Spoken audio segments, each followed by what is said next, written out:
जिंदगी में दो ही दर्द होते हैं, एक है मेहनत का दर्द, दूसरा है पछतावे का दर्द। फर्क बस इतना है कि मेहनत का दर्द आपको आपके सपनों तक ले जाएगा और पछतावे का दर्द आपको पूरी जिंदगी कचोटता रहेगा। नेपोलियन हिल कहते थे, जो इंसान अपने दिमाग को कंट्रोल कर लेता है वो अपनी किस्मत को कंट्रोल कर लेता है। सवाल यह है, क्या आपने अपने दिमाग को कभी कंट्रोल करने की कोशिश की है? चैप्टर 1, ड्रीम को डेडलाइन दो। सपना देखना हर कोई जानता है, लेकिन उसे पकड़ना, वो सिर्फ उन्हीं के बस में है जो उसे एक तारीख के साथ बांध देते हैं। नेपोलियन हिल ने कहा था, a goal is a dream with a deadline. ये लाइन जितनी सिंपल लगती है उतनी ही गहरी है। जरा सोचो, एक इंसान कहता है, मुझे अमीर बनना है। अच्छा है, अच्छा सपना है, लेकिन सवाल है कब? 5 साल में, 10 साल में, अगले जन्म में? यहां से खेल शुरू होता है।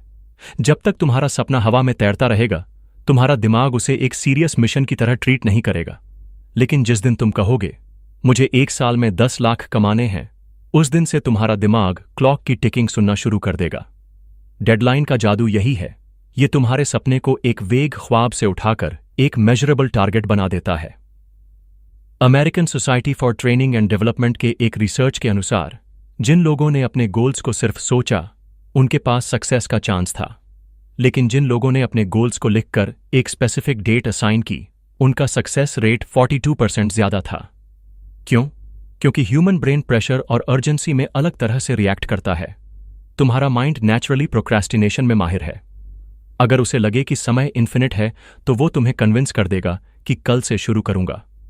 लेकिन डेडलाइन देते ही वो कल एक लग्जरी बन जाती है और हर दिन की इंपॉर्टेंस बढ़ जाती है। सोचो, अगर तुम्हें किसी एग्जाम की डेट ना पता हो तो क्या तुम पढ़ाई करोगे? शायद नहीं। लेकिन जैसे ही तुम सुनते हो कि अगले महीने एग्जाम है, तुम्हारी पूरी लाइफस्टाइल बदल जाती है। तुम डिस्ट्रैक्शंस अवॉइड करते हो, स्केड्यूल बनाते हो, नोट्स रिवाइज करते हो, क्योंकि अब तुम्हारे पास टाइम का एनिमी है। यही प्रिंसिपल लाइफ के हर ड्रीम में लागू होता है। तुम बिजनेस स्टार्ट करना चाहते हो, वेट लूज करना चाहते हो, किसी स्किल में मास्टर बनना चाहते हो, इन सब के लिए एक डेडलाइन सेट करना गेम चेंजर है। नेपोलियन हिल के अनुसार, सक्सेस सिर्फ डिजायर से नहीं आती, बल्कि उस डिजायर को एक कॉन्क्रीट प्लान और फिक्स्ड टाइम फ्रेम में डालने से आती है। बिना डेडलाइन तुम्हारा प्लान ऐसे है जैसे ट्रेन के पास ट्रैक ही ना हो। पावरफुल इंजन है लेकिन दिशा नहीं।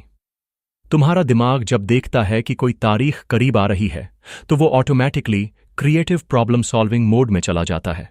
सडनली तुम्हें नए आइडियाज आने लगते हैं, अपॉर्चुनिटीज दिखने लगती हैं और एनर्जी लेवल बढ़ जाता है।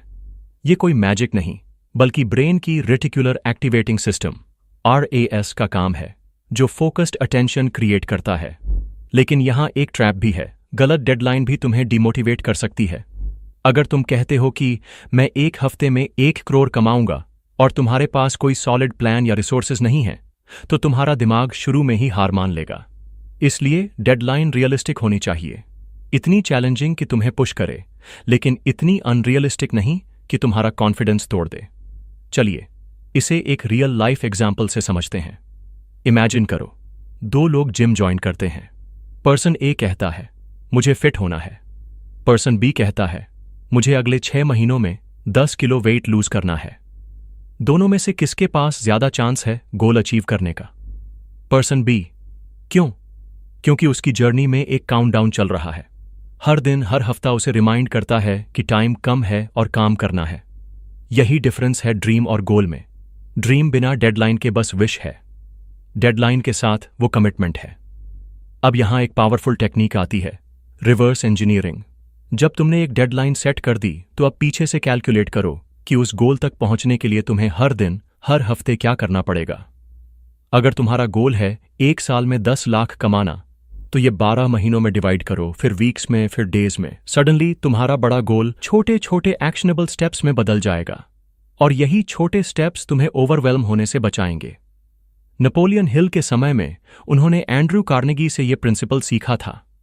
कार्नेगी ने उन्हें सिखाया कि बड़े बड़े इंडस्ट्रियलिस्ट्स कभी अपने सपनों को हवा में नहीं छोड़ते थे। वो एग्जैक्ट तारीख लिखते थे और फिर अपने सबकॉन्शियस माइंड को उसके हिसाब से काम करने पर मजबूर करते थे। उन्होंने अपने दिमाग को इस तरह प्रोग्राम कर लिया था कि हर दिन उनके एक्शंस ऑटोमेटिकली उनके गोल्स के अलाइंड हों। इस पॉइंट पर तुम्हें एक चीज और समझनी होगी, डेडलाइन सिर्फ कैलेंडर में मार्क करने के लिए नहीं होती, वो तुम्हारे पूरे इमोशनल सिस्टम को एक्टिवेट करने के लिए होती है। जब तुम डेट लिखते हो तो तुम अपने आप से एक वादा कर रहे होते हो। ये वादा तुम्हारे सेल्फ रिस्पेक्ट से जुड़ जाता है। हर बार जब तुम डिले करते हो, तुम्हारा सबकॉन्शियस इसे एक टूटे हुए प्रॉमिस की तरह रजिस्टर करता है, और जितनी बार तुम ऐसा करते हो उतना ही तुम्हारा कॉन्फिडेंस गिरता है। लेकिन जब तुम एक डेडलाइन सेट करके उसे मीट करते हो तो तुम्हारे अंदर का ट्रस्ट लेवल आसमान छूने लगता है।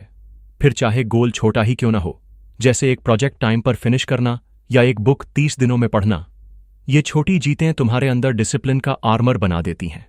यही आर्मर तुम्हें बड़े बड़े सपनों के लिए तैयार करता है। डेडलाइन का एक और साइकोलॉजिकल फायदा है, पार्किंसंस लॉ। ये कहता है, work expands to fill the time available for its completion.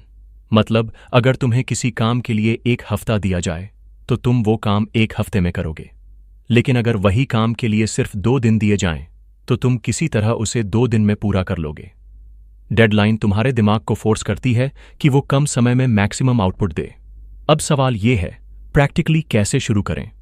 अपना बिगेस्ट ड्रीम लिखो, उसके लिए एक रियलिस्टिक लेकिन चैलेंजिंग डेडलाइन तय करो, उसे छोटे छोटे माइलस्टोन्स में डिवाइड करो।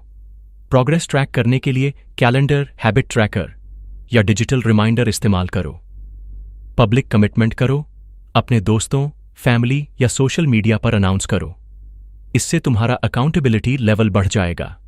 अगर तुम ये स्टेप्स फॉलो करते हो तो तुम्हारा माइंड शायद कभी से निकलकर अभी करना है कि मोड में आ जाएगा, और यही मोड तुम्हें उन 42% लोगों में ला देगा जो अपने गोल्स अचीव करते हैं।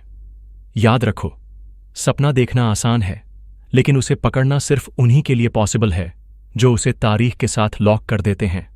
बिना तारीख सपना एक बादल है, खूबसूरत लेकिन हवा के साथ उड़ने वाला। तारीख के साथ वो एक पत्थर बन जाता है, अडिग, ठोस और शेप लेने के लिए तैयार। और अगर तुम सोच रहे हो कि तुम्हारे पास समय नहीं है, तो सच ये है कि समय हमेशा उतना ही होता है जितना तुम अपने गोल के लिए निकालते हो। फर्क बस इतना है कि कुछ लोग कैलेंडर के पेज बदलते रहते हैं और कुछ लोग उसी कैलेंडर पर अपना नाम लिख देते हैं, अचीवर्स की तरह। चैप्टर 2, बर्निंग डिजायर का रूल। सिर्फ चाहत से काम नहीं चलता, चाहत तो हर किसी के पास होती है। फर्क तब पड़ता है जब वो चाहत जलने लगे, जब वो तुम्हें चैन से सोने न दे, जब तुम्हारा दिमाग 24 घंटे सिर्फ उसी के बारे में सोचे। यही है बर्निंग डिजायर, नेपोलियन हिल के सक्सेस फॉर्मूला का सबसे पहला और सबसे जरूरी कदम। नेपोलियन हिल साफ कहते थे, स्ट्रॉन्ग डिजायर ही आपको काम करने पर मजबूर करेगा। और ये कोई मोटिवेशनल डायलॉग नहीं है, ये एक साइकोलॉजिकल फैक्ट है। देखो, हम सबके पास गोल्स होते हैं। कोई बिजनेस शुरू करना चाहता है, कोई करियर में ग्रोथ चाहता है, कोई हेल्थ इंप्रूव करना चाहता है। लेकिन सच्चाई ये है कि ज्यादातर लोग बीच में ही छोड़ देते हैं। क्यों? क्योंकि उनकी डिजायर इतनी गहरी नहीं थी कि वो ऑब्स्टिकल्स को तोड़ सके। बर्निंग डिजायर वो फ्यूल है जो तुम्हें 100 बार गिरने के बाद भी उठने पर मजबूर करता है। थॉमस एडिसन की कहानी इसका सबसे बड़ा सबूत है। लाइट बल्ब का इन्वेंशन एक सिंपल मैकेनिकल प्रोजेक्ट नहीं था, वो एक ऑब्सेशन था। एडिसन ने 10,000 बार एक्सपेरिमेंट किया और हर बार फेल हुए। सोचो, अगर उनकी डिजायर सिर्फ अच्छा होगा, अगर मैं इन्वेंट कर लूं वाली होती, तो शायद वो 50वें या 100वें फेलियर पर ही रुक जाते। लेकिन उनकी चाहत इतनी इंटेंस थी कि हर फेलियर उनके लिए एक डेटा पॉइंट बन गया, एक नया स्टेप। उन्होंने खुद कहा था, I have not failed, I have just found 10,000 ways that want work. यही माइंडसेट सिर्फ बर्निंग डिजायर से आता है। बर्निंग डिजायर एक तरह से तुम्हारे सबकॉन्शियस माइंड को हैक करता है। साइकोलॉजी में इसे कहते हैं डोमिनेंट थॉट प्रिंसिपल। तुम्हारे दिमाग में जो थॉट सबसे ज्यादा रिपीट होता है, वही तुम्हारे डिसीजंस, हैबिट्स और एक्शंस को कंट्रोल करने लगता है। अगर तुम्हारी डिजायर स्ट्रांग है तो वो हर डिस्ट्रैक्शन को काट देगी, हर लेजीनेस को क्रश कर देगी और तुम्हें उस काम की तरफ खींच ले जाएगी जैसे चुंबक लोहे को खींचता है। लेकिन सवाल यह है कि इतनी स्ट्रांग डिजायर बनती कैसे है? नेपोलियन हिल का जवाब सिंपल है, अपने सपने को इतना बड़ा और इतना जरूरी बना दो कि उसके बिना तुम्हारी जिंदगी अधूरी लगे। अगर तुम्हारा गोल बस अच्छा लगेगा वाला है तो वो मुश्किल आने पर गिर जाएगा, लेकिन अगर वो तुम्हारी आइडेंटिटी का हिस्सा है, अगर वो तुम्हारे लिए सर्वाइवल की तरह जरूरी है तो तुम उसे छोड़ नहीं सकते। सोचो, जब कोई इंसान पानी में डूब रहा होता है तो उसे ऑक्सीजन चाहिए। वो ऑक्सीजन के लिए किसी भी हद तक जाता है, किसी भी हालत में सरफेस तक पहुंचने की कोशिश करता है। बर्निंग डिजायर भी वैसा ही है, सर्वाइवल लेवल की अर्जेंसी। और ये अर्जेंसी तब आती है जब तुम अपने गोल को अपने वाई से जोड़ते हो। एग्जाम्पल, अगर तुम बिजनेस स्टार्ट करना चाहते हो सिर्फ पैसे के लिए, तो शायद तुम पहले ऑब्स्टिकल पर हार मान जाओ। लेकिन अगर तुम बिजनेस इसलिए शुरू करना चाहते हो क्योंकि तुम अपने फैमिली को गरीबी से निकालना चाहते हो, अपने बच्चों को बेस्ट एजुकेशन देना चाहते हो, अपने पेरेंट्स के सपनों को पूरा करना चाहते हो, तो ये डिजायर तुम्हें रात को 3 बजे भी उठाकर काम करवाएगी। नेपोलियन हिल ने अपनी किताब थिंक एंड ग्रो रिच में लिखा है कि हर सफल व्यक्ति के पीछे एक बर्निंग डिजायर की कहानी होती है। एंड्रू कार्नेगी के पास स्टील इंडस्ट्री का कोई बैकग्राउंड नहीं था, लेकिन उनका डिजायर इतना इंटेंस था कि उन्होंने पूरी इंडस्ट्री को सीखकर, बदलकर और डोमिनेट करके हिस्ट्री बना दी। बर्निंग डिजायर का एक और फायदा है, ये तुम्हें फियर इम्यूनिटी देता है। नॉर्मल इच्छा डर के सामने हार जाती है, लेकिन बर्निंग डिजायर डर को इररेलेवेंट बना देती है। थॉमस एडिसन को फेलियर का डर था, होगा, लेकिन उनकी चाहत उससे बड़ी थी। इलॉन मस्क को रॉकेट्स फेल होने का डर था, होगा, लेकिन मार्स पर जाने की इच्छा उससे ज्यादा जल रही थी। तो अगर तुम चाहते हो कि तुम्हारी जर्नी सिर्फ शुरू होकर खत्म ना हो, बल्कि बीच की हर कठिनाई को पार करे, तो तुम्हें अपनी डिजायर को बर्न करना होगा। प्रैक्टिकल तरीका क्या है? अपने गोल को डिटेल में इमेजिन करो, उसकी स्मेल, उसकी साउंड, उसका टेस्ट तक महसूस करो। अपने गोल को अपने सबसे गहरे पर्सनल रीजन से जोड़ो। हर दिन खुद से लाउडली रिपीट करो कि तुम्हें यह क्यों चाहिए। अपने गोल से जुड़ी रिमाइंडर्स अपने रूम, फोन और हर जगह लगाओ। बर्निंग डिजायर कोई लग्जरी नहीं है, ये सक्सेस का फ्यूल है। बिना इसके तुम्हारी जर्नी आधे रास्ते में खत्म हो जाएगी। और याद रखो, दुनिया में कोई भी बड़ा बदलाव किसी हाफ हार्टेड विश से नहीं आया। हर रेवोल्यूशन, हर इन्वेंशन, हर सक्सेस स्टोरी के पीछे एक इंसान था जो अपने सपने के लिए जल रहा था और बुझने से इनकार कर रहा था। चैप्टर 3, ऑटो सजेस्शन का पावर। तुम वो बनते हो जो तुम अपने आप से बार बार कहते हो। नेपोलियन हिल ने इस प्रिंसिपल को ऑटो सजेस्शन नाम दिया, और इसका सिंपल मतलब है अपने सबकॉन्शियस माइंड को बार बार पॉजिटिव, गोल फोकस्ड मैसेजेस देना, ताकि वो तुम्हारी रियलिटी बन जाए। हम सब दिन भर खुद से बातें करते हैं। साइंस कहती है कि एक इंसान के दिमाग में रोज लगभग 60,000 से 70,000 थॉट्स आते हैं। सवाल यह है, उनमें से कितने तुम्हारे सपनों को सपोर्ट करते हैं और कितने उन्हें सैबोटाज करते हैं? अगर तुम्हारे दिमाग में बार बार डाउट, डर और नेगेटिविटी घूम रही है, जैसे मैं कर नहीं सकता, मेरे पास टैलेंट नहीं है, मेरे पास रिसोर्सेज नहीं हैं, तो ये थॉट्स तुम्हारे सबकॉन्शियस माइंड में एक ब्लूप्रिंट बना देंगे।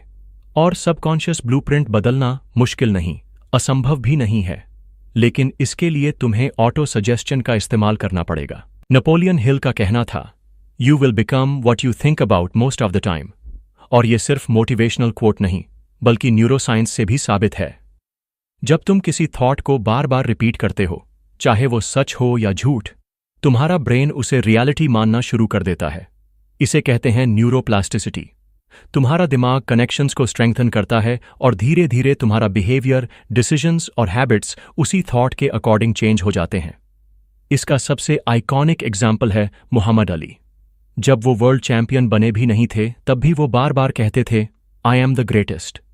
ये सिर्फ सेल्फ प्रेज नहीं थी, ये उनके सबकॉन्शियस माइंड को प्रोग्राम करने की प्रोसेस थी। उन्होंने अपने दिमाग को इतनी बार ये बिलीव करवा दिया कि उनका बॉडी लैंग्वेज, उनका ट्रेनिंग इंटेंसिटी, उनका फाइट स्ट्रैटेजी सब उस बिलीफ के हिसाब से ऑपरेट करने लगे। नतीजा, वो सच में ग्रेटेस्ट बन गए। ऑटो सजेस्शन का पावर सिर्फ स्पोर्ट्स में नहीं, हर फील्ड में काम करता है। मान लो तुम्हारा गोल है 1 साल में बिजनेस शुरू करना। अगर तुम रोज अपने माइंड में ये पिक्चर बनाओ, मैं एक सक्सेसफुल एंटरप्रेन्योर हूं, मेरी कंपनी लोगों को वैल्यू दे रही है, मेरे पास फाइनेंशियल फ्रीडम है, और इसे सुबह और रात जोर से बोलो जैसे ये ऑलरेडी सच हो, तो तुम्हारा सबकॉन्शियस माइंड उस विजन को रियलिटी में लाने के लिए अपॉर्चुनिटीज और आइडियाज फिल्टर करना शुरू कर देगा। लाइफस्टाइल टिप, सुबह और रात अपने गोल को जोर से रिपीट करो, और वो भी प्रेजेंट टेंस में, जैसे वो पहले से सच है। I earn 10 lakh a year, I am fit and healthy, I am confident and unstoppable. ये प्रोसेस शुरू में ऑकवर्ड लगेगी, लेकिन यही रेपिटेशन तुम्हारे ब्रेन की वायरिंग बदल देगा। याद रखो, तुम्हारा सबकॉन्शियस लॉजिक और रियलिटी में फर्क नहीं करता, वो सिर्फ रेपिटेशन और इमोशन को अब्जॉर्ब करता है। जितना ज्यादा तुम अपने गोल को इमोशन के साथ बोलोगे, उतना जल्दी तुम्हारा माइंड उसे अपना लेगा। नेपोलियन हिल ने साफ लिखा है, ऑटो सजेस्शन सिर्फ वर्ड्स बोलने का गेम नहीं है, इसमें फीलिंग डालना जरूरी है। अगर तुम बिना इमोशन के रिपीट करते हो तो ये बस एक मैकेनिकल एक्सरसाइज रह जाएगी। लेकिन अगर तुम बोलते वक्त इमेजिन करते हो कि तुम्हारा गोल ऑलरेडी सच है, तो तुम्हारा सबकॉन्शियस उसे फास्ट ट्रैक पर डाल देगा। एक और एग्जाम्पल, जिम कैरी। जब वो स्ट्रगलिंग एक्टर थे, उन्होंने खुद को $10 मिलियन का चेक लिखा, उस पर डेट डाली और उसे रोज इमेजिन किया। 5 साल बाद उन्हें एग्जैक्टली 10 मिलियन की मूवी डील मिली। ये कोइंसिडेंस नहीं, ऑटो सजेस्शन का रिजल्ट था। ऑटो सजेस्शन एक तरह से तुम्हारे दिमाग का सॉफ्टवेयर अपडेट है। अगर तुम पुराने नेगेटिव प्रोग्रामिंग के साथ चलते रहोगे तो तुम्हारे ड्रीम्स बार बार क्रैश होंगे। लेकिन अगर तुम रोज पॉजिटिव कमांड्स डालते रहोगे तो तुम्हारा माइंड उसी हिसाब से रन करेगा, स्मूथ, पावरफुल, गोल ओरिएंटेड। याद रखो, तुम्हारा दिमाग हर समय किसी न किसी मैसेज को अब्जॉर्ब कर रहा है। अगर तुम उसे कॉन्शियसली कंट्रोल नहीं करते तो एनवायरनमेंट और लोग तुम्हारे लिए ये काम करेंगे, और ज्यादातर केसेस में वो तुम्हारे ड्रीम्स के फेवर में नहीं होगा। इसलिए अपने सबकॉन्शियस का ड्राइवर खुद बनो, ऑटो सजेस्शन से उसे डायरेक्शन दो, क्योंकि आखिर में नेपोलियन हिल के वर्ड्स में Whatever the mind can conceive and believe, it can achieve। और बिलीव करने की शुरुआत तुम्हारे अपने वर्ड्स से होती है। Chapter 4, mastermind group. अगर तुम अकेले तेज चलना चाहते हो तो अकेले चलो, लेकिन अगर दूर तक जाना चाहते हो तो साथ चलो। नेपोलियन हिल ने अपने रिसर्च में एक ऐसा सीक्रेट फॉर्मूला खोजा जिसे उन्होंने नाम दिया मास्टरमाइंड। इसका मतलब है अपने आप को ऐसे लोगों से घेरना जो तुम्हें इंस्पायर करें, तुम्हारी सोच को एक्सपैंड करें और मुश्किल वक्त में तुम्हें गिरने से पहले पकड़ लें। देखो, तुम्हारा एनवायरनमेंट तुम्हारी प्रोडक्टिविटी, मोटिवेशन और सक्सेस पर उतना ही असर डालता है जितना तुम्हारी स्किल्स।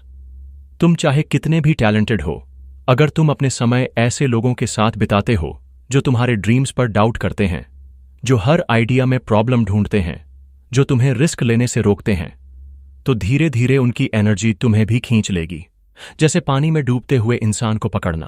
नेपोलियन हिल ने कहा था, no mind is complete by itself, it needs contact and association with other minds to grow and expand. ये सिर्फ फिलॉसफी नहीं, साइंस भी है। हार्वर्ड की एक स्टडी के मुताबिक जिन लोगों का सपोर्टिव और गोल ओरिएंटेड सोशल सर्कल होता है, वो 85% ज्यादा प्रोडक्टिव होते हैं उन लोगों से जो नेगेटिव या इंडिफरेंट लोगों से घिरे होते हैं। क्यों? क्योंकि पॉजिटिव नेटवर्क तुम्हारे दिमाग में एक कॉम्पाउंड इफेक्ट क्रिएट करता है। आइडियाज मल्टीप्लाई होते हैं, सॉल्यूशंस फास्ट मिलते हैं और तुम्हारा कॉन्फिडेंस लेवल ऊपर जाता है। हिस्ट्री में इसका सबसे बड़ा एग्जाम्पल है राइट ब्रदर्स।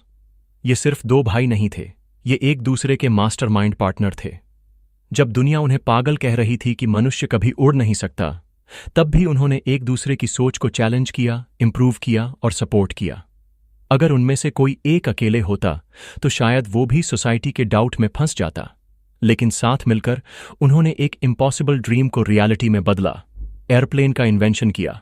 मास्टरमाइंड का असली मैजिक सिर्फ सपोर्ट नहीं बल्कि सिनर्जी है। सिनर्जी मतलब 2 दिमाग मिलकर वो आउटकम प्रोड्यूस कर सकते हैं जो अकेले पॉसिबल ही नहीं। इमेजिन करो, तुम किसी कॉम्प्लेक्स प्रॉब्लम पर स्टक हो और तुम्हारे मास्टरमाइंड ग्रुप में कोई ऐसा है जिसने पहले वही प्रॉब्लम सॉल्व की है। तुम्हें शॉर्टकट मिल जाता है। तुम एक दूसरे के एक्सपीरियंस और विजडम का लेवरेज लेते हो। यही रीजन है कि बड़े एंटरप्रेन्योर्स, इन्वेंटर्स और लीडर्स कभी अकेले काम नहीं करते। उनके पास एडवाइजर्स, पार्टनर्स और मेंटर्स का स्ट्रांग नेटवर्क होता है। अब सवाल है, अपना मास्टरमाइंड ग्रुप कैसे बनाएं? लाइक माइंडेड लोग खोजो, ऐसे लोग जिनके गोल्स बड़े हैं और जिनकी एनर्जी तुम्हें ऊपर खींचे। डाइवर्सिटी रखो, हर फील्ड से लोग हो सकते हैं ताकि पर्सपेक्टिव्स अलग अलग मिलें। रेगुलर कनेक्ट करो, वीकली या मंथली ब्रेनस्टॉर्मिंग सेशंस रखो। म्यूचुअल ग्रोथ का रूल, मास्टरमाइंड सिर्फ लेने के लिए नहीं, देने के लिए भी है। तुम दूसरों के गोल्स में इन्वेस्ट करो जैसे वो तुम्हारे में करेंगे। नेपोलियन हिल ने अपने समय के रिचेस्ट और मोस्ट पावरफुल लोगों से ये प्रिंसिपल सीखा था। एंड्रू कार्नेगी के पास एक ऐसा नेटवर्क था जिसमें हर मेंबर अपने फील्ड का एक्सपर्ट था। कार्नेगी खुद एडमिट करते थे कि उनकी 90% वेल्थ मास्टरमाइंड अलायंस की वजह से पॉसिबल हुई। याद रखो, तुम अकेले सब कर सकते हो, लेकिन सब कुछ अकेले करने की कीमत बहुत महंगी है। टाइम, एनर्जी और मेंटल बर्नआउट। मास्टरमाइंड ग्रुप तुम्हें ये कीमत कम करने का रास्ता देता है। वो तुम्हारे सपनों को सिर्फ अलाइव नहीं रखता, बल्कि एक्सेलरेट करता है। और हां, एक बात और, मास्टरमाइंड सिर्फ पॉजिटिव लोगों का ग्रुप नहीं है, ये कमिटमेंट का ग्रुप है। यहां सिर्फ बातें नहीं, एक्शन होता है। अगर तुम ऐसे लोगों के साथ घिरे हो जो अपने ड्रीम्स के लिए रोज लड़ रहे हैं, तो तुम्हारा खुद का स्टैंडर्ड अपने आप ऊपर उठ जाता है। क्योंकि सच तो ये है, अकेला इंसान एक ड्रीम देख सकता है, लेकिन एक सही मास्टरमाइंड ग्रुप उस ड्रीम को एक मूवमेंट बना देता है। Chapter 5, faith visualization. जो तुम अपने दिमाग में बार बार और साफ साफ देख सकते हो, वो इवेंचुअली तुम्हारे हाथों में भी आ सकता है। नेपोलियन हिल ने इसे सक्सेस का सबसे पावरफुल सीक्रेट कहा, फेथ और विजुअलाइजेशन। फेथ मतलब अपने सपने पर इतना अटूट भरोसा कि बीच में कितने भी तूफान आए, तुम्हारा यकीन हिल न पाए। और विजुअलाइजेशन मतलब उस सपने को अपने माइंड में इतनी क्लैरिटी के साथ देखना जैसे वो पहले से तुम्हारी जिंदगी का हिस्सा है। नेपोलियन हिल के मुताबिक फेथ वह स्टार्टिंग पॉइंट है जो तुम्हारी सोच को फियर से फ्रीडम तक ले जाती है, और विजुअलाइजेशन वो प्रोसेस है जो तुम्हारे सबकॉन्शियस माइंड को प्रोग्राम करती है ताकि वो तुम्हारे गोल्स के लिए काम करना शुरू कर दे, भले तुम सो रहे हो। साइकोलॉजी में इसे कहते हैं मेंटल रिहर्सल। जब तुम किसी चीज को बार बार विविडली इमेजिन करते हो, तो तुम्हारा ब्रेन उसके लिए न्यूरल पाथवेज बना देता है और तुम्हारा बॉडी उसे सच मानकर उसी हिसाब से रिएक्ट करने लगता है। तुम्हें रोज सिर्फ 5 मिनट चाहिए। 5 मिनट जब तुम अपनी आंखें बंद करो और अपने सपने को डिटेल में देखो। एग्जाम्पल के लिए, अगर तुम्हारा गोल है एक सक्सेसफुल बिजनेस चलाना, तो इमेजिन करो तुम्हारा ऑफिस कैसा दिखता है, तुम्हारी टीम कैसे काम कर रही है, तुम्हारे क्लाइंट्स तुमसे हैंडशेक कर रहे हैं, तुम्हारे बैंक अकाउंट में वो एग्जैक्ट अमाउंट है जो तुम चाहते हो। स्मेल, साउंड, विजुअल्स, हर डिटेल को फील करो। जितना ज्यादा डिटेल, उतना स्ट्रॉन्ग इंप्रेशन तुम्हारे सबकॉन्शियस में पड़ेगा। नेपोलियन हिल कहते हैं, your mind will translate into its physical equivalent by the most direct and practical means the thoughts you hold with faith. यानी अगर तुम्हारा फेथ स्ट्रांग है और तुम उसे बार बार विजुअलाइज करते हो, तो तुम्हारा दिमाग और बॉडी उस विजन को रियलिटी बनाने के लिए हर पॉसिबल रिसोर्स ढूंढ लेंगे। Real life example, Jim Carrey. जब वो एक स्ट्रगलिंग एक्टर थे, उनके पास कोई बड़ी अपॉर्चुनिटी नहीं थी, लेकिन उन्होंने अपने आप से एक पैक्ट किया। उन्होंने खुद को $10 मिलियन का चेक लिखा, डेट डाली थैंक्सगिविंग 1995, और उस चेक को रोज अपने बटुए में रखा। हर दिन उन्होंने इमेजिन किया कि वो सक्सेसफुल हैं, मूवीज में काम कर रहे हैं और उन्हें एग्जैक्टली उतना पेमेंट मिल रहा है। सालों बाद 1995 में उन्हें मूवी डम एंड डम्बर के लिए $10 मिलियन का कॉन्ट्रैक्ट मिला। क्या यह मैजिक था? शायद नहीं। ये था ईयर्स ऑफ बिलीफ, विजुअलाइजेशन और एक्शन का रिजल्ट। विजुअलाइजेशन सिर्फ सपने देखने के लिए नहीं, बल्कि एक्शन को ट्रिगर करने के लिए है। जब तुम्हारा सबकॉन्शियस उस ड्रीम को सच मान लेता है, तो तुम नेचुरली ऐसे डिसीजंस लेने लगते हो, ऐसे हैबिट्स अपनाने लगते हो और ऐसे लोगों को अट्रैक्ट करने लगते हो जो तुम्हें उस गोल के करीब ले जाएं। प्रैक्टिकल तरीका, सुबह उठते ही और सोने से पहले 5 मिनट विजुअलाइजेशन करो। गोल को प्रेजेंट टेंस में सोचो। I am earning hours 10 lakh a year. I am fit and healthy. I am speaking confidently on stage. Visualization के साथ इमोशन जोड़ो, excitement, gratitude, pride. Vision board बनाओ, इमेजेस और वर्ड्स का कोलाज, ताकि तुम्हारा ब्रेन दिन भर वो विजन देखता रहे। नेपोलियन हिल का कहना है, फेथ और विजुअलाइजेशन को रोज रिपीट करो, जैसे कोई फार्मर अपने खेत में बीज बोकर रोज पानी देता है। शुरू में कुछ नहीं दिखेगा, लेकिन अंदर एक पूरी जड़ें बन रही होंगी, और जब समय आएगा तो वो सपना तुम्हारी जिंदगी में रियलिटी बनकर खड़ा होगा, क्योंकि अंत में तुम्हारे ड्रीम्स और तुम्हारे डाउट्स में से जो भी बड़ा होगा, वही तुम्हारी डेस्टिनी तय करेगा। और फेथ प्लस विजुअलाइजेशन तुम्हारे ड्रीम्स को जीतने का सबसे बड़ा हथियार है। Chapter 6, knowledge plus action. Knowledge तो कई के पास होता है, लेकिन वही सफल होते हैं जो उसे एक्शन में बदल देते हैं। नेपोलियन हिल की फिलॉसफी का ये सबसे प्रैक्टिकल और सीधा हिस्सा है। नॉलेज केवल तभी ताकत बनती है जब तुम उसे काम में लाओ। दुनिया में लाखों किताबें हैं, हजारों सेमिनार होते हैं, लेकिन असली फर्क तब आता है जब तुम अपनी सीख को डेली रूटीन में उतारते हो। बहुत से लोग बिजनेस की किताबें पढ़ते हैं, सक्सेस की वीडियोस देखते हैं, लेकिन फिर भी वहीं रह जाते हैं। सिर्फ पढ़ते हैं, सोचते हैं, लेकिन शुरू करने से डरते हैं। क्यों? क्योंकि नॉलेज का एक हिस्सा होना आसान है, लेकिन उस नॉलेज को अप्लाई करने का करेज और कंसिस्टेंसी चाहिए। नेपोलियन हिल कहते थे, knowledge is only potential power. It becomes power only when and if it is organised into definite plans of action and directed to a definite end. मतलब, knowledge अगर तुम्हारे लिए प्लान और action में नहीं बदली तो वो बस सिर में भरा हुआ डेटा है, किसी भी जादू की तरह नहीं काम करती। साइंस भी यही कहती है। स्टडीज शो करती हैं कि जो लोग डेली छोटे छोटे कदम लेते हैं, चाहे वो 5 मिनट का काम हो या एक छोटा टास्क पूरा करना, उनके हैबिट्स स्ट्रांग बनते हैं, मोटिवेशन बढ़ता है और लॉन्ग टर्म में बड़ा इंपैक्ट आता है। लेकिन जो लोग नॉलेज सिर्फ इकट्ठा करते रहते हैं बिना एक्शन के, उनका ग्रोथ स्टैग्नेंट रह जाता है। एग्जाम्पल लो बिजनेस की दुनिया से।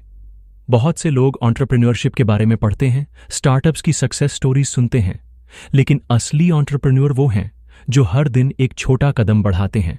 चाहे वो मार्केट रिसर्च करना हो, एक ईमेल भेजना हो, प्रोटोटाइप बनाना हो या नेटवर्किंग करना हो। यही छोटा कंसिस्टेंट एक्शन उन्हें सपने के करीब ले जाता है।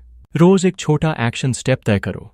बड़ा गोल तो हमेशा ध्यान में रखो, लेकिन दिन प्रतिदिन के छोटे कामों पर फोकस करो। अपने काम को मेजरेबल बनाओ, जैसे आज मैं 3 पोटेंशियल क्लाइंट्स से बात करूंगा या आज मैं अपने प्रोडक्ट का डेमो तैयार करूंगा। अगर कोई एक्शन प्लान नहीं बनाओगे तो नॉलेज कहीं भी नहीं पहुंचेगी। नेपोलियन हिल की रिसर्च में यह भी दिखा कि जो लोग नॉलेज के साथ कंसिस्टेंट एक्शन लेते हैं, उनके चांसेस सक्सेस के 70-80% तक बढ़ जाते हैं। मतलब, सही नॉलेज प्लस सही एक्शन सफलता का फॉर्मूला। याद रखो, एक्शन वो ब्रिज है जो सपनों को हकीकत से जोड़ता है। तुम्हारा दिमाग जितना भी ज्ञान समेटे, अगर तुम्हारा हाथ आगे नहीं बढ़ेगा तो सब बेकार है। इसलिए नॉलेज को मत इकट्ठा करो बस शेल्फ्स पर रखने के लिए, बल्कि उसे अपनी जिंदगी में उतारो, छोटे कदमों से, रोज रोज। क्योंकि अंत में वही इंसान जीतता है जो सीखता है और करता है, सिर्फ सोचने वाला नहीं। Chapter 7, persistence. मसल। सपनों की मंजिल तक पहुंचने का फर्क अक्सर बस एक चीज होता है, हार न मानना। नेपोलियन हिल ने परसिस्टेंस को सक्सेस की सबसे बड़ी कुंजी बताया है। परसिस्टेंस मतलब वो ताकत जो तुम्हें तब भी खड़ा रखती है जब दुनिया कहती है बंद कर दे, जब हर दरवाजा तुम्हारे सामने बंद हो जाए। लेकिन ये आसान नहीं।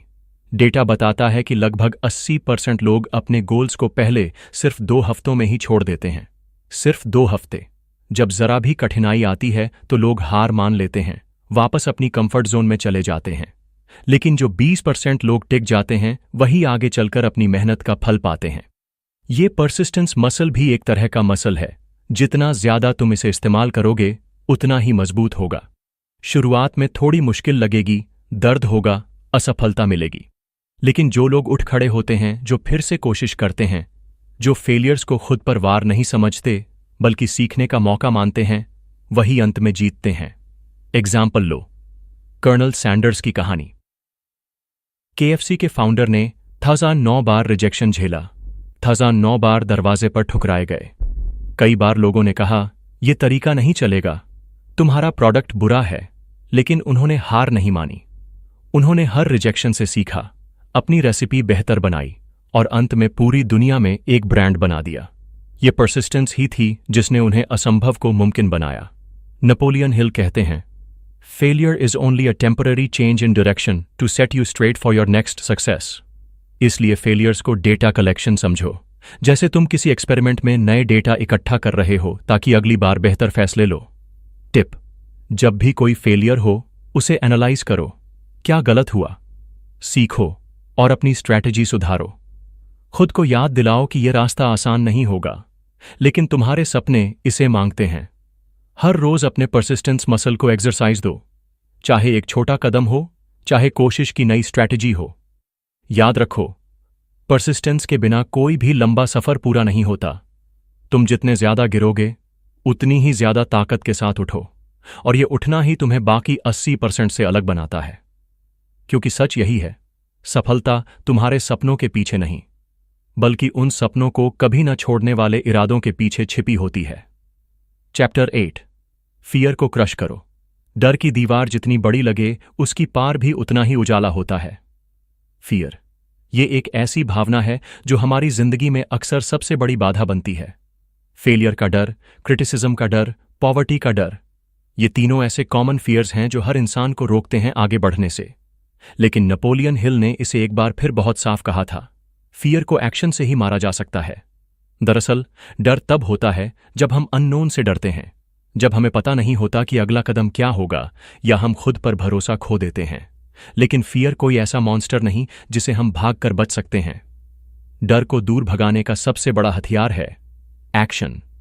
जब हम डर के सामने खड़े होकर कोई काम करते हैं तो डर अपनी ताकत खो देता है। हर बार जब तुम उस चीज को करते हो जो तुम्हें डराती है, चाहे वो पब्लिक स्पीकिंग हो, नया बिजनेस शुरू करना हो, या कोई मुश्किल कॉन्वर्सेशन, तुम्हारा कॉन्फिडेंस बढ़ता है और डर कम होता जाता है। नेपोलियन हिल का यही प्रिंसिपल है, fear is the mind killer but action is the minds healer. जो लोग फियर के सामने झुक जाते हैं वो अपने सपनों को भी खो देते हैं, लेकिन जो लोग डर के खिलाफ रोज छोटे छोटे कदम उठाते हैं वो अपने अंदर एक इनविजिबल शील्ड बनाते हैं, एक ऐसा करेज जो मुश्किलों में भी उन्हें आगे बढ़ने से रोक नहीं पाता।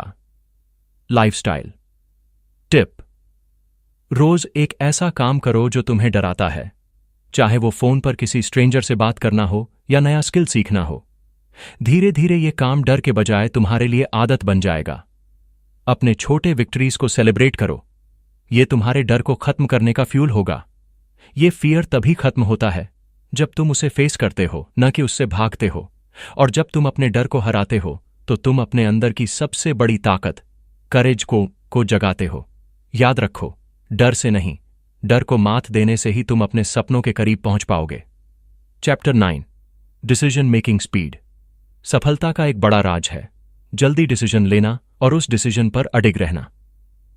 नेपोलियन हिल के अनुसार सबसे बड़ी कमजोरियों में से एक है इनडिसाइसिवनेस, यानी फैसला लेने में देर करना।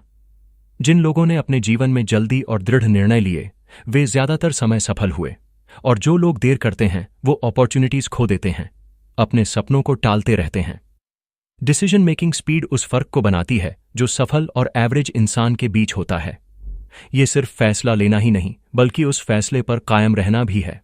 अगर तुम बार बार अपने फैसले बदलते रहो तो तुम्हारा माइंड कंफ्यूजन में फंस जाता है और एक्शन कमजोर पड़ जाता है। एक एग्जाम्पल लो, हेनरी फोर्ड। जब उन्होंने पहली बार अपनी कार की विजन को सामने रखा तब कई लोगों ने उनका मजाक उड़ाया। कहा गया कि ये विचार असंभव है और ऐसा कोई डिमांड नहीं है। लेकिन फोर्ड ने जल्दी डिसीजन लिया और कभी अपनी विजन को बदलने से इनकार कर दिया। उनकी ये दृढ़ता ही थी जिसने पूरी ऑटोमोबाइल इंडस्ट्री को बदल दिया। नेपोलियन हिल कहते हैं, procrastination is the enemy of decision. Successful people make decisions promptly and change them slowly if at all. मतलब प्रोक्रेस्टिनेशन यानी टाल मटोल करने से बचो, डिसीजन जल्दी लो और उस पर भरोसा रखो। लाइफस्टाइल टिप, जब भी कोई बड़ा डिसीजन लेना हो 24 घंटे का नियम अपनाओ। एक दिन के अंदर फैसला कर लो। डिसीजन लेने के बाद उस पर 100% कमिट हो जाओ। अगर बाद में जरूरी लगे तो थोड़ा एडजस्ट कर सकते हो, लेकिन बार बार बदलने से बचो। अपने डिसीजंस को लिखो, इससे क्लैरिटी और अकाउंटेबिलिटी बढ़ती है। डिसीजन मेकिंग स्पीड तुम्हें न सिर्फ आगे बढ़ने में मदद करती है, बल्कि तुम्हारे अंदर कॉन्फिडेंस भी जगाती है। जल्दी और सही फैसला लेना तुम्हें कंपेटिटर्स से आगे निकालता है। याद रखो, वक्त किसी का इंतजार नहीं करता। जो जल्दी फैसले लेते हैं और उनके लिए लड़ते हैं वे ही अपने सपनों को असली रूप देते हैं। चैप्टर 10, टाइम को वेपन बनाओ। टाइम हमारी सबसे कीमती रिसोर्स है, लेकिन इसे कैसे इस्तेमाल करते हैं वही हमारी जिंदगी का असली फर्क बनाता है। नेपोलियन हिल के प्रिंसिपल्स में टाइम मैनेजमेंट का एक बहुत बड़ा रोल है, क्योंकि अगर तुम अपने दिन के 24 घंटे को सही दिशा में इन्वेस्ट नहीं करोगे तो सपनों की उड़ान कहीं अधूरी रह जाएगी। डेटा बताता है कि एक एवरेज इंसान दिन में करीब 3 घंटे फोन पर बर्बाद करता है। ये 3 घंटे अगर फोकस्ड एफर्ट में लगाए जाएं तो हर महीने कई घंटे एक्स्ट्रा प्रोडक्टिव काम हो सकता है। लेकिन ये डिस्ट्रैक्शंस हमारी प्रोडक्टिविटी और मोटिवेशन को चुरा लेते हैं। इसीलिए टाइम को वेपन बनाना जरूरी है। मतलब टाइम को अपने कंट्रोल में लेकर उसे मैक्सिमम आउटपुट के लिए इस्तेमाल करना। इसके लिए एक बहुत ही इफेक्टिव तरीका है पोमोडोरो टेक्निक। इसमें तुम 25 मिनट पूरी तरह से फोकस्ड होकर काम करते हो, फिर 5 मिनट आराम करते हो। ये साइकिल रिपीट करते रहो। ये मेथड तुम्हारे माइंड को फ्रेश रखता है, फैटीग कम करता है और काम की क्वालिटी बढ़ाता है। एग्जाम्पल के तौर पर देखो, इलॉन मस्क दुनिया के सबसे प्रोडक्टिव इंसानों में से एक। वे अपने दिन को 5 मिनट्स के छोटे ब्लॉक्स में डिवाइड करते हैं। हर टास्क के लिए एग्जैक्ट समय एलोकेट करते हैं, जिससे उनका पूरा दिन प्लान के अनुसार चलता है, बिना कोई वेस्ट हुए। उनकी ये टाइम ब्लॉकिंग टेक्निक ही उन्हें इतना कम समय में इतने बड़े काम करने में मदद करती है। लाइफस्टाइल टिप: अपने दिन को छोटे छोटे टाइम ब्लॉक्स में बांटो। पोमोडोरो टेक्निक को अपनाओ। 25 मिनट काम, 5 मिनट ब्रेक।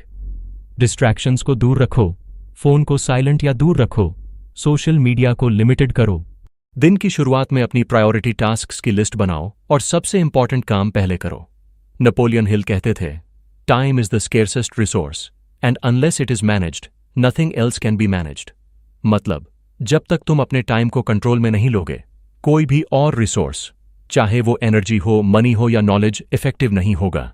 इसलिए अपने समय को अपने दुश्मन नहीं बल्कि अपनी सबसे बड़ी ताकत बनाओ, क्योंकि जो इंसान अपनी टाइम मैनेजमेंट में महारत हासिल कर लेता है, वो अपने सपनों को भी असली बनाकर दिखाता है। Chapter 11 give back energy. सफलता का असली मतलब सिर्फ खुद के लिए नहीं बल्कि दूसरों के लिए भी जीना है। नेपोलियन हिल ने बताया है कि जब तुम अपने एनर्जी और रिसोर्सेज दूसरों की मदद में लगाते हो, तो यूनिवर्स तुम्हें उसकी तुलना में कई गुना ज्यादा वापस देता है। ये कोई जादू नहीं बल्कि एक प्राकृतिक नियम है। Give and you shall receive. जब तुम सिर्फ अपने लिए काम करते हो तो सफलता सीमित रहती है, लेकिन जब तुम अपने सपनों के साथ दूसरों के सपनों को भी सपोर्ट करते हो तो एक पावरफुल एनर्जी फ्लो बनता है जो तुम्हारे ग्रोथ को एक्सपोनेंशियल बना देता है। ये एक ऐसी साइकिल है जिसमें जेनरोसिटी तुम्हें न केवल रिस्पेक्ट और प्यार देती है बल्कि नई अपॉर्चुनिटीज, कनेक्शंस और इंस्पिरेशन भी लेकर आती है। एग्जाम्पल लो, एंड्रू कार्नेगी की कहानी। उन्होंने अपने लाइफ टाइम में जो वेल्थ कमाई उसका लगभग 90% डोनेट कर दिया, लेकिन इसके बावजूद वे दुनिया के रिचेस्ट और मोस्ट रिस्पेक्टेड लोगों में गिने जाते हैं। उन्होंने लाइब्रेरीज, एजुकेशन और सोशल प्रोजेक्ट्स में पैसा लगाया, जिससे उनकी लेगेसी और भी मजबूत हुई। उनके एग्जाम्पल से ये साबित होता है कि जब तुम अपने सक्सेस को दूसरों के साथ शेयर करते हो तो सक्सेस खुद ब खुद तुम्हारे पास लौट कर आती है। नेपोलियन हिल कहते थे, the more you give the more you get. इसलिए गिव बैक एनर्जी को अपने जीवन में शामिल करना जरूरी है। लाइफस्टाइल टिप: रोजाना या महीने में कम से कम एक बार किसी की मदद करो, चाहे वो मेंटरशिप हो, पैसा देना हो या किसी की प्रॉब्लम सुनना हो। अपना नॉलेज, स्किल्स और रिसोर्सेज फ्रीली शेयर करो। अपने सर्कल में पॉजिटिविटी और सपोर्ट फैलाओ। ये एनर्जी तुम्हें भी वापस मिलेगी। जब तुम दूसरों की मदद करते हो तो तुम अपने अंदर एक ऐसा खजाना बनाते हो जो कभी खत्म नहीं होता। ये एनर्जी तुम्हें मोटिवेट करती रहती है, नए रास्ते खोलती है और तुम्हारे सपनों को असली बनाती है। याद रखो, जिंदगी में असली सक्सेस वही है जो दूसरों के लिए भी मायने रखे। गिव बैक करो और यूनिवर्स तुम्हें मल्टीप्लाई करके लौट आएगा। Chapter 12 start now. Perfect time कभी नहीं आता, लेकिन परफेक्ट एक्शन आज ही लिया जा सकता है। हम अक्सर सोचते हैं, जब सही मौका आएगा तब मैं शुरू करूंगा, जब मेरी तैयारी पूरी होगी तब कदम बढ़ाऊंगा। लेकिन सच ये है कि परफेक्ट टाइमिंग एक मिथक है। ये कभी नहीं आती। जो भी बड़ा सपना देखा गया है उसे शुरू किया गया है बिना किसी परफेक्ट कंडीशन के। नेपोलियन हिल कहते हैं, don't wait, the time will never be just right. मतलब, इंतजार करना ही सबसे बड़ी बाधा है। तुम जितना ज्यादा परफेक्ट सर्कमस्टेंसेस की तलाश करोगे, तुम उतना ही अपने सपनों से दूर होते जाओगे। एक बहुत बड़ा इमोशनल सच ये है कि जिंदगी का हर दिन अनमोल है और हर पल जो तुम वेस्ट करते हो वो वापस नहीं आता। तुम्हारे पास आज का दिन है, ये मौका है, ये ताकत है कि तुम अपनी कहानी बदल सको। अगर आज नहीं शुरू किया तो कल भी नहीं होगा। एग्जाम्पल के तौर पर देखो, वो लोग जो आज से 1 साल पहले छोटे छोटे कदम उठाना शुरू करते हैं, आज अपने गोल्स के बहुत करीब होते हैं। जो लोग परफेक्ट मोमेंट का इंतजार करते हैं, वो आज भी खड़े हैं वहीं जहां थे। Lifestyle tip. आज ही एक छोटा एक्शन लो, कोई भी। ये एक्शन बड़ा नहीं होना चाहिए, बस तुम्हें स्टार्ट करवाना चाहिए। अपने सपनों की एक लिस्ट बनाओ और पहला कदम लिखो। खुद से वादा करो कि तुम अब कभी इंतजार नहीं करोगे। याद रखो, परफेक्ट स्टार्ट नहीं होता, बस स्टार्ट होना जरूरी है। शुरुआत में छोटी गलतियां होंगी, रास्ते में मुश्किलें आएंगी, लेकिन वो सब सीखने का हिस्सा हैं। जो शुरू करता है वही जीतता है। तो इंतजार बंद करो, डर को पीछे छोड़ो और आज ही अपने सपनों की तरफ पहला कदम बढ़ाओ। आज हमने जाना कि कैसे नेपोलियन हिल के प्रिंसिपल्स अपनाकर आप अपने अंदर छुपी ताकत को जगाकर अपने सपनों को बहुत कम समय में सच कर सकते हैं। ये सफर आसान नहीं होगा, लेकिन हर बड़ा कदम आपको मंजिल के और करीब ले जाएगा। अब वक्त है उस नॉलेज को एक्शन में बदलने का।